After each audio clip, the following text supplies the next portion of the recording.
दिसायला शर्यत क्षेत्र मोठं दिसतंय, परंतु यातनं मोठे मोठे किती छोटे झाले याची एकही बाईट पडली नाही. फक्त बाईट पडली बारक्याचा मोठा झाला. हाय का एक तरी मुलाखत हाय का युट्यूबरची?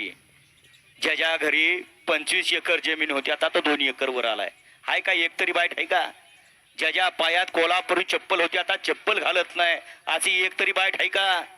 नाही ना. त्याच्यामुळे तर मात्र होत चाललंय. इथं कमीपणा घ्यायला कोण मागणा झालाय? एकर इकीन पण नादच पुरा करीन अशी आता माणसांची परिस्थिती झाली. परंतु ओळखा बैलगाडी शर्यत क्षेत्र ओळखा. ट्रेंडला आता विषय आहे. एकानं कडकनाथ कोंबड्या केल्या सगळ्या आणि कडकनाथ कोंबड्या केल्या सगळ्यात पण कडकनाथ कोंबड्या गायब झाल्या. मध्यंतरी त्याला त्रासावून बऱ्याच जणांनी जर्श्या घेतल्या. जर्श्याला भाव मिळतो 40 रुपये. परंतु जेव्हा त्यांची कंबरट मोडली हाताच्या नसा बाद झाल्या तेव्हा त्यांनी जर्श्याला सुद्धा पूर्ण विराम दिला. आता एकानं बैलगाडी शर्यत क्षेत्राकडे वळलं. अख्खं गाव आता बैलगाडी शर्यत क्षेत्रात आहे.